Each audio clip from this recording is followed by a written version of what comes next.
మామ the girl friend అనే cinema చూస్తా. డైరెక్టర్ ఎవరని చూస్తే రాహుల్ రవీంద్రన్ ఉంది. కానీ షాడో డైరెక్టర్ మాత్రం వాళ్ళ మిస్సెస్ చిన్మయ్యనే. వాళ్ళ మిస్సెస్ చిన్మయ్య అన్నందుకు నన్ను ఏమైనా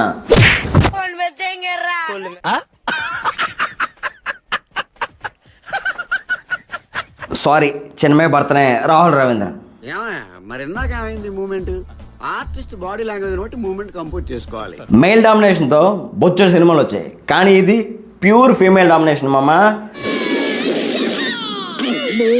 ఇక్కడ హీరో పెద్ద ఎరుపు, హీరోయిన్ ఏమీ తెలియని పత్తి గింజ.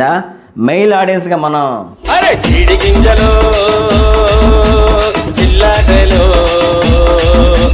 పత్తి గింజలో పల్లాటలో.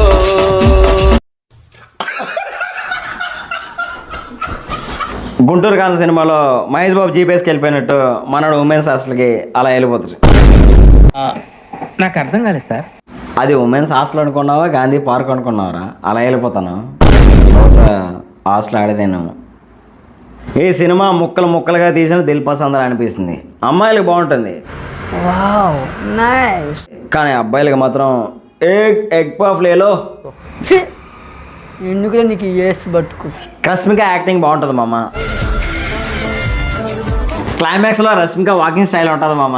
అదేదో జిమ్కి వెళ్ళి వచ్చినట్టు సెమ్మ కదా. అది ఎలా ఉంటుందంటే నా మొడ్డ ఎవని లెక్క చెయ్యాలి తెంగర పూక. సినిమా పాయింట్ ఎలా ఉంటుందంటే లోపల ఉన్న వామిటింగ్ బయటకు వస్తానంటే విండో సీట్ దొరకకపోతానంటే దెంగది ఎక్కడ, ఛాన్స్ దొరికినప్పుడు ఊసేయడమే అన్నట్టు ఉంటుంది మామ. పాయింట్ అయితే సూపర్. ఇంతకు సినిమా ఎలా ఉందన్న? రకరకాలుగా ఉంది మాస్టర్. అన్న ఏమికేమైంది? యాసిడ్ పడింది మామ. అంటే ఉంటాం. అయిపోలేదు మామ, ఇంకా చాలా ఉంది. మళ్ళీ కలుద్దాం. ఇలాంటి చాలా ఉన్నాయి ఇంకా.